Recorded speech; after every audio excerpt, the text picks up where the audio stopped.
Hi, happy Thursday. I am Allegra of Beyond Your Wildest Dreams, your resident productivity, brain science based productivity and time management expert. But really, I'm all about self care first because I have found in my life that if you don't take care of yourself, you don't have time to get anything else done because you're just focused on your health. So, self care forward, productivity and time management expert. And thank you for joining me. If you're joining me live, feel free to ask questions in the chat. If there's a question that I feel needs to be answered, I will answer it. And if you comment after the fact, often I will see those and I will get to those as soon as I can. But for now, I'm just going to get started and say, welcome. If you're joining me for the first time, I am the author of these 4 short read workbooks, all designed to help you prioritize yourself and your goals. I like to say, if you don't know where to start, I like to say start with this one, 3, 2, 1, done, because 3, 2, 1, done is the equivalent of creating more time, right? Who doesn't need more time? And this will help you create more time by being systematic about any to-do list that you have, whether it's personal or professional. It will help you understand a framework that you can apply so that you always know where to start and what to do next, instead of staring at a to-do list like, oh my gosh, there's so many things to do, just analysis paralysis. This helps you get over that. So that's me. And I like to start every podcast by welcoming my listeners. I am heard in over 90 countries. I might be close to 100 by this point. I have to go count. And it's always fascinating to me to see where my listeners are coming from. I've been doing fun facts about my listeners because it feels like the top 10 and 20, there's always a little bit of shifting. And so today I'm going to talk about Mexico. Welcome, Mexico. Over the last 30 days, I've had a larger percentage of my listeners coming from Mexico. And so I like to share interesting facts about these countries.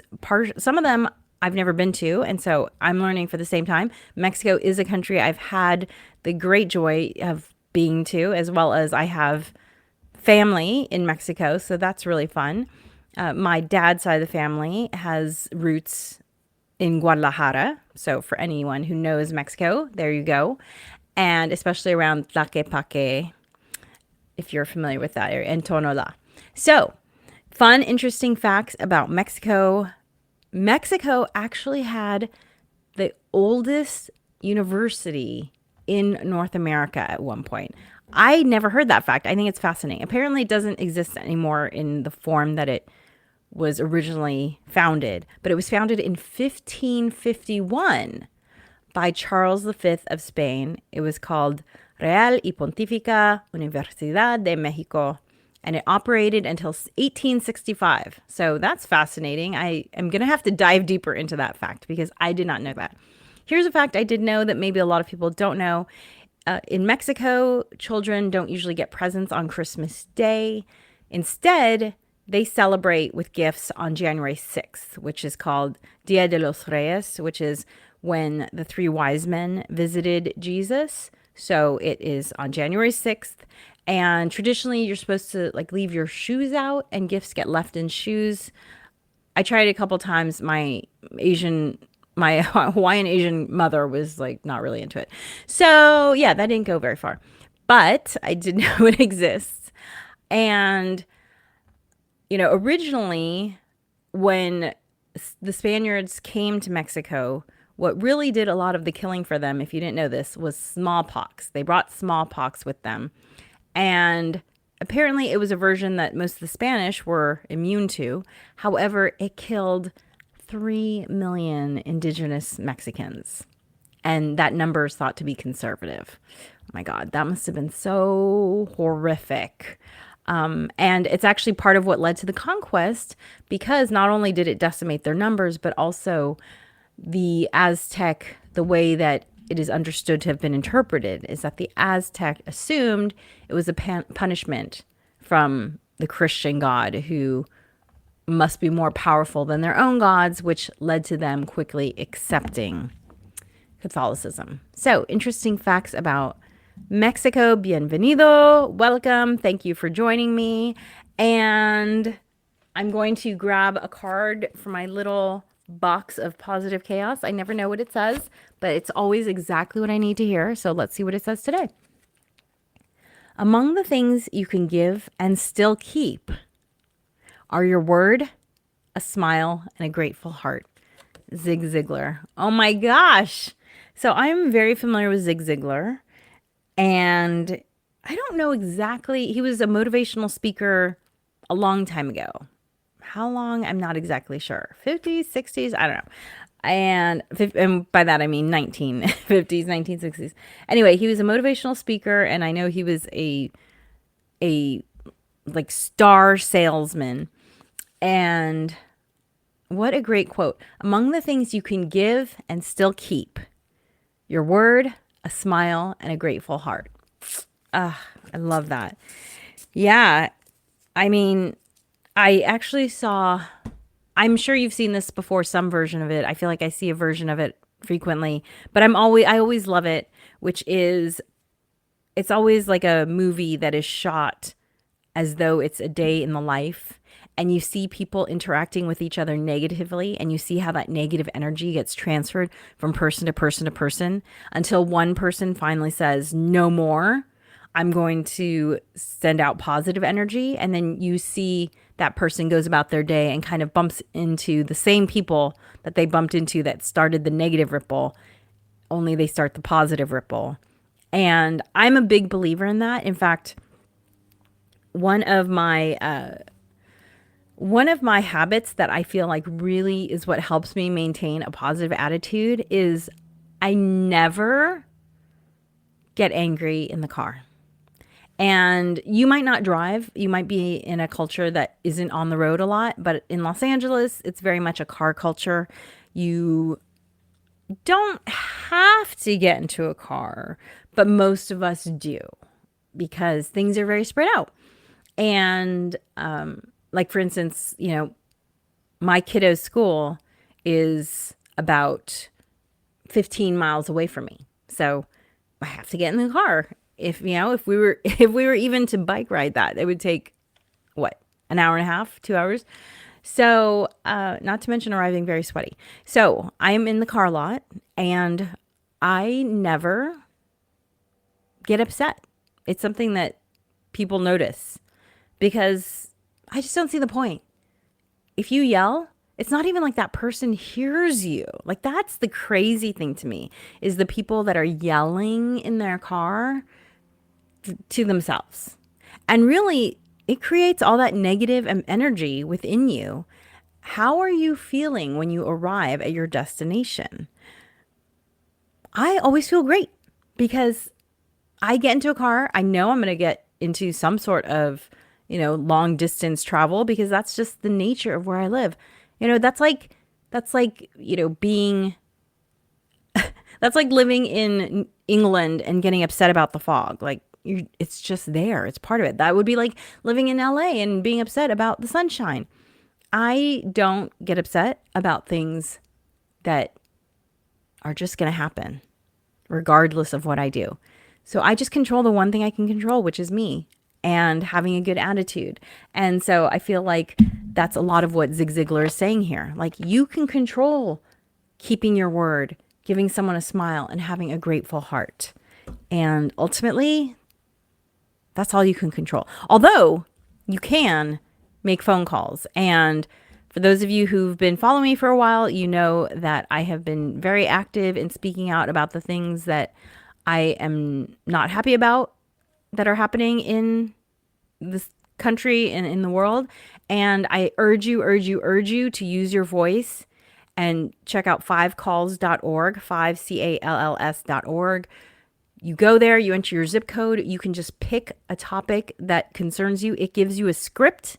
It gives you the phone numbers. It takes less than 2 minutes to call your representatives. So I was someone who maybe called a representative once every 4 years back in the day. I have become like, this is on speed dial now for me, or speed. It's just lives on my browser. So 5 calls, make your voice heard. It'll make you feel better. It'll get the numbers up. The numbers do matter. They do listen. At some point, we are a wave and they cannot ignore us. So call5calls.org. So today's topic is about making invisible work visible. And I find that this topic is one of the reasons why things take longer than people think, because they don't make the invisible work visible. When you make invisible work visible, you have a much better sense of what's actually on your plate than when you don't. So let me give you an example. And by the way, if you need to listen to this again, or if you want to listen to this again, you can always hear this on the Harness the Power of Planning podcast. It will go up on all platforms later today. And so check that out. Okay, so what I want to say is that let's say, and I'm going to give you a personal example and a professional example of making invisible work visible. Let's say that you are planning Thanksgiving dinner. And I'm going to put this on the screen for those of you who are readers more than maybe listeners. So let's say you are planning Thanksgiving dinner. Oh, I didn't want to put it there. I'm going to move that to somewhere else. Let's say you are planning Thanksgiving dinner and you want to, oh, they changed it. I used to be able to put it up here. Okay. So let's say you are planning Thanksgiving dinner and you put Thanksgiving dinner on your planner. And so you have that, Thanksgiving dinner, 6 p.m. on November, I'm just going to say 24th. And all you write down is 6 p.m. on November 24th. Okay. So you put that in your planner. Well, that's just the due date. That's not everything that needs to happen.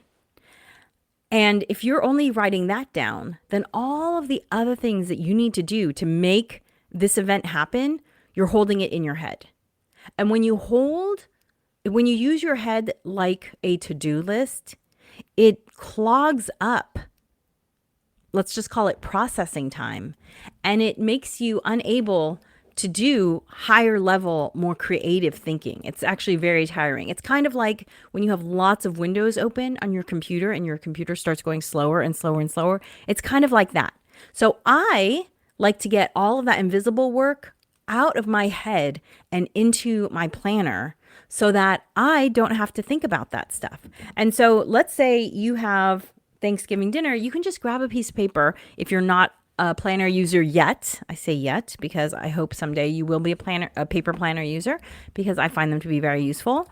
And you're just going to back up. So let's say you have dinner at 6 p.m. on November 24th. Okay, what date do you want to send out invitations? I personally like to ask people a month in advance. So invite guests by October 24th. Okay, so now that makes it on my planner. So on October 24th, I literally will write in, invite guests to Thanksgiving. Okay. And then you kind of have to back into even that, which is you have to come up with your guest list, right? So depending on how you do an event like Thanksgiving dinner, you might have an auto-programmed guest list. I like to invite a few friends. I kind of ask around to see who maybe doesn't have anywhere to go. And so I like to start thinking about my guest lists about 10 days before. So Thanksgiving guest list, October 14th. Sorry, I got a typo in there. So now I have 3 things on my planner. I have 6 p.m., the actual dinner. I have invite guests by October 24th. I have the guest list done by October 14th. But then I have more things than that as well. I will also pencil in my shopping trips. So for instance, I like to do, and these are not going to be in order because there's no way for me to edit it in order, unfortunately. But I like to do my grocery shopping the Wednesday before Thanksgiving. So in this pretend example, it's on the 24th. So that means it would be the 16th. So grocery trip number 1, November 16th. So that would go into my planner as well. And I would put down any special things that I need to get. You know, I usually know what I need for the average Thanksgiving dinner, but I will have a grocery shopping list just to make it easier because depending on how many people I have, I need to know numbers. Then I will also pencil in, I like to do my grocery shopping on Wednesday, Friday, and then Monday. So November 16th, trip number 2 would be 16th, 17th, 18th. And then trip number 3 would be 18th, 19th, 20th, 21st. So I have all of those in my planner because I find that the Wednesday before Thanksgiving, the shelves are stocked, the stores are empty, and nothing's going to go bad in that time frame. You can put a turkey into the freezer and then you can defrost it a few days before, depending on how big it is. So that's what I do. I get my turkey, I get everything on that Wednesday. I put the turkey in the freezer. And then if they were out of things or if I forgot something, that's what Friday is for. And then Monday is for, oh my gosh, we had huge omelets over the weekend. Now we're out of eggs. I need to get one last minute trip. So I plan for 3 trips. Usually I only end up doing 2. I have done 3 in the past. That's why I have the 3rd one scheduled just in case. But last year I actually got everything done on one trip because by starting on Wednesday, it's just there's a lot fewer things out of stock. So it's great. I used to actually not do the grocery shopping until the Friday before, but I found that the Wednesday before is even better. So that's why I do that. And the funny thing is it is my people who are in the grocery store at that time because I just see people like me with their long list on the cart, just going slowly and leisurely doing their grocery shopping. It's hilarious. We all see each other and we're like, oh yeah, I see you. I am you. So that goes on there. And then I even put other things in there, such as start cooking, because I will start cooking some things depending on how many people are coming. Like for instance, sometimes I'll make the bread 2 or 3 days before Thanksgiving and then I'll pop it in the freezer and then I'll just kind of like par bake it. So I'll cook it 80% of the way, put it in the freezer, and then the day of I'll just pop them in the stove and heat them up. You can also do basically all the starches. You can do the potatoes, you can do sweet potatoes that way. The only thing that really needs to be cooked day of is the turkey and the veggies. Everything else can be made in advance. So I will put down dates to cook things into my planner. And then I will also put down start. It's taking me forever to get to the end here now to type. Start decorating the house.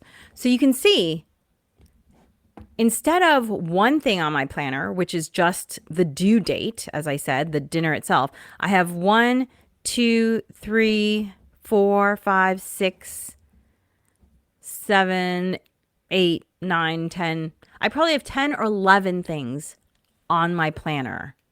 So this is what I mean by making invisible work visible. A lot of people would treat all of the other information besides the due date as invisible work and just be holding it up there in their head. And that's why you feel disorganized, because you don't have a clear plan of when you're doing things. You don't have a clear sense of due dates. You're not clear on the shopping list, whatever. It makes it so much easier to plan a big party or a dinner like this when you make the invisible work visible. Okay? So let's take a professional example of this. And let's say you are working to land a new client. And I'm just going to put on there, you have a goal of 1 new client this month. Okay, so the science shows that most people don't write down their goals. And even fewer people attach a date to their goal. But let's say you have done that, which, yay, you are ahead of the game. But then what's your plan for landing this one new client this month? If you've ever worked in sales, you know that sales is a long game. It's very rare that you pitch something and it happens that same day. Like, for instance, right now, I have something that is finally coming to fruition after about 8 months. That's just how long it takes sometimes. And so if you have a goal of having one new client a month, really this month, really there are things you need to have been doing before. Just like with the Thanksgiving dinner, you need to have thought about the invite list and sent out the invitations and all of that before that due date. Same thing here. And I'm just going to type it before. So for instance, let's say 2 months ago, you attended a networking event. And if you're serious about growing your client list, hopefully this networking event is something that you're going to be going to regularly, because you need to be constantly creating opportunities for meeting new clients so that you can go through the process of getting to know them, seeing what you have that they might need, figuring out if that works for them, all of those things, seeing if you even really want to work together. So really, it's kind of a rolling thing where hopefully you have groups that you belong to, that you are regularly attending networking events for this. Sometimes they're just straight up networking events. Sometimes it's things like Rotary Club or Lions Club or Toastmasters or any sort of fraternal organization. Like I'm an elk. Yeah, if you don't know what that is, look it up. The Benevolent Protective Order of the Elks. So you might belong to all sorts of things where you're constantly meeting people, okay?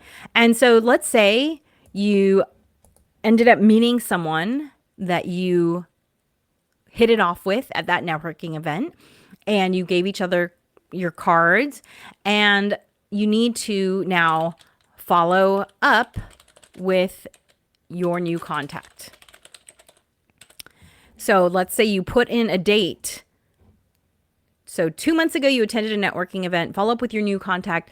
And again, I would put this in my planner. Like, for instance, if you talk to someone and they said, hey, I'm really interested in what you are offering. Why don't you give me a call tomorrow? Well, then you put in your planner, call Penelope. I don't know where that name came from. Call Penelope tomorrow.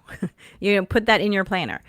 If Penelope said to you, I'm really interested in what you have going on, but I'm super busy with the deadline right now. Why don't you reach out to me in a week? Then you put in your planner, in a week, call Penelope, follow up with Penelope. See, so these are all invisible work things that if you take it out of your head and put it into a planner, it's much more likely to happen. How many of us have gotten a business card from someone and thought to yourself, oh, I should follow up with this person, and then the business card goes into your drawer? What I like to do is, if there's a business card that I receive, or maybe it's not a business card because I'm not a big business card person, I'll just get the person's information. I will put in my planner, follow up with Penelope a week from now. I just put it on that date. I will also, if I do get a business card from someone and I want to follow up with them in the future, I will tape it in my planner a month in the future to reach out to them. I will also often, as soon as I get home from a networking event, connect with all the people that I just met on LinkedIn. Okay. So let's say you have met Penelope at a networking event.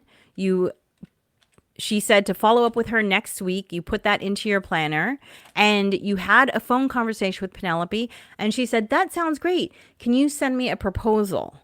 Okay, so then you have to add to your planner, create proposal for Penelope. And so this is, again, part of that invisible work. And that might require multiple steps that create proposal for Penelope. You might have to follow up with other people. Every step that it takes to create that proposal for Penelope, maybe giving it to marketing so they can zhuzh it up for you, getting some numbers from finance. You might be a one-person shop, but you might have to also coordinate with other departments in your organization in order to get the things that you need to make this proposal happen. Maybe it needs to get signed off on. So if Penelope has said, get me a proposal, you should kind of have in your head how long it's going to take you. So let's say, okay, you work at a big company, you have to get marketing and finance involved, and you have a manager who has to sign off on it. Okay. And so you mentally will say to yourself, okay, that will take about a week to do all that. And so you say to Penelope, I can get you a proposal in 8 days. Is that okay? 8 business days. Is that okay? And Penelope says, yep, great. So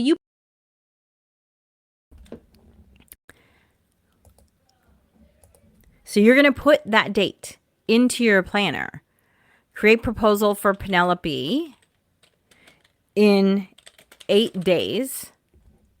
But then you're going to have to back into that 8 days, right? So it says right here, 8 days. You're going to have to back into those 8 days. Ask your boss, hey, boss, I'm working on a proposal. How many days do you need to look it over? And they say, 48 hours. Okay, so 6 days. 48, you need to write down in your planner, give the proposal to my boss. And then you say to marketing and finance, hey, I'm going to need these numbers. How long do I need? And they say, just a day. Okay, great. So you're going to back into that from 6 days to 4 days, 1 day for each marketing and finance. Marketing should get it last because they'll need finance's input, right? So get it to marketing, 1 day before that 48 hours for the boss, and then finance 1 day before that. And so now that you have 5 days to get the proposal together on your end before you have to give it to finance on day 6. No. You have 4 days. You have to give it to finance on day 5, marketing on day 6. Your bot, no, 3 days. Mental math. So you have 3 days, then you give it to finance for 1 day, you give it to marketing for 1 day, you give it to your boss for 2 days. That gets it to Penelope in 8 days. Okay. So you have to have all of that written down into your planner. And then once Penelope has the proposal, then is the super fun game of follow-up. And sales is all about follow-up. So really, it's going to be follow-up, follow-up, follow-up, follow-up, follow-up, follow-up, follow-up. You're going to put in multiple days of following up with Penelope, right? Follow up. So maybe you want to give her, when you give her the proposal, you'll say, hey, when should I check back with you? And she'll let you know. And she probably doesn't look at it in time because we're all busy. Who knows? But you're going to have to follow up multiple times. That's just been my experience. Things always get pushed, unexpected things happen, etc. So you're just going to have to follow up. And eventually you're going to get that new client this month if you have enough Penelopes in your pipeline. And you should know what that is. Like if you know that you need to be talking to about 40 people in order to get one yes, then 2 months ago, you should have made 40 contacts at that last networking event, So these are things you should know. You should know how many people you need in your pipeline in order to end up with one new client. And you need to know about how long it takes for you to turn a person from someone you just met into a client. And then you can work backwards into, okay, this is how many networking events I need to go to.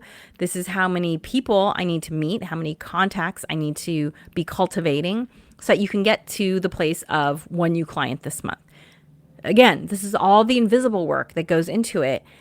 And you see how much work it is. This is why people think, I don't know why I'm so busy. I only have to get one new client this month, but they haven't worked out all of the invisible work that is involved in getting that one client a month, just like with Thanksgiving and dinner. And I think this is, I don't know about you, but I feel like there are people who like to have people over and there are people who don't like to have people over. And I think the reason why the people who don't like to have people over is because it feels like so much work because they haven't figured out that having people over is not just that single event. It is figuring out the guest list, figuring out the menu, doing the shopping, inviting people. It's all of those steps. But once you know what those steps are, then at least you can decide with a clear mind, oh, okay, I know what I need to do in order to make that happen. Like, for instance, I entertain way less now that I have a kiddo who has her own schedule because we just don't have time. But back when we didn't have a kiddo, I entertained all the time because I had time. But I know what it takes to entertain, which is why I don't really have time right now. I imagine at some point in my life that will change, but it's because I know what the invisible work is that's included in that.